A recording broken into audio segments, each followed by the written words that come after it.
As a young adult, I see myself reflecting on how I became the way that I am. Many times people blame society, television, and really mean teachers from the third grade. I know deep down in my heart that I am the way that I am because of my sisters and my mother. Strong Latina women whom have impacted me more than they realize. Women that I admire and look to when I am facing trials. In the Latin culture, it is common for families to have a very hands-on or overly involved impact on the lives of all the single people. How do we measure what is too much? Is their advice even valid in our day and age?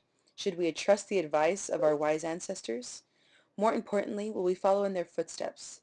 I interviewed my family and see how they view the world, and most importantly, for the children and grandchildren that will be subjected to their Latina influence and be held to those standards. My name is Ashley Rose Mercado Villamar.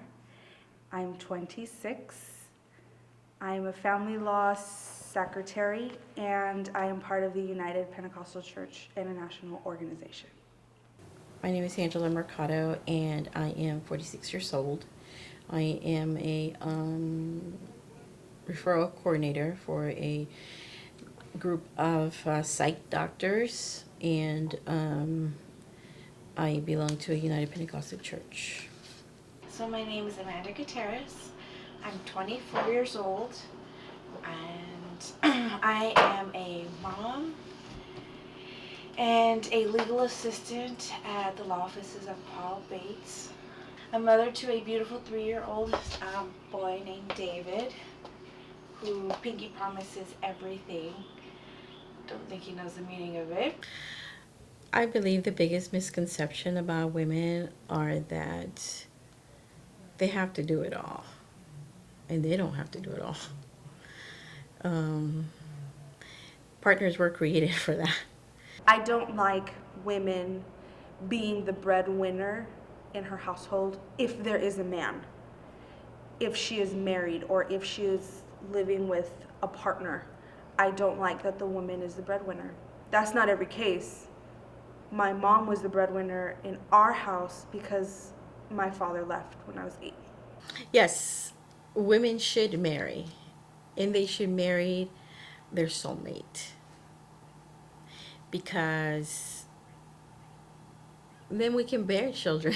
If we don't get married, we don't have that ability. And people could say, "Oh, yes, they do," but when it's the husband and the wife, when it's all done perfectly, everything's perfect. I believe that, if you're not married, you fence for yourself, but when you get married, I think it's a team effort, and my husband and I, that's what we are. We're a team effort. Like right now, I'm the breadwinner. I work, and he goes to school full time. But this is just a temporary situation. I know that it's because he's studying really hard to become a doctor, and he's almost got done. Thank God. Um, but it's a team effort, definitely a team effort.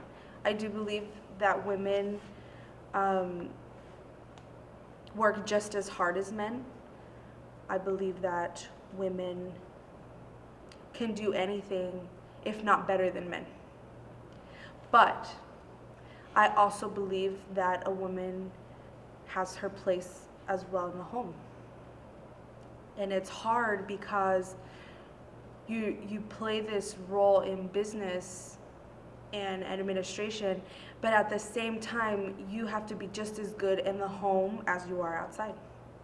And I wonder sometimes why I do have the role of small group director, because I tend to bump myself a lot with men in ministry who probably should be having that role, because they are men.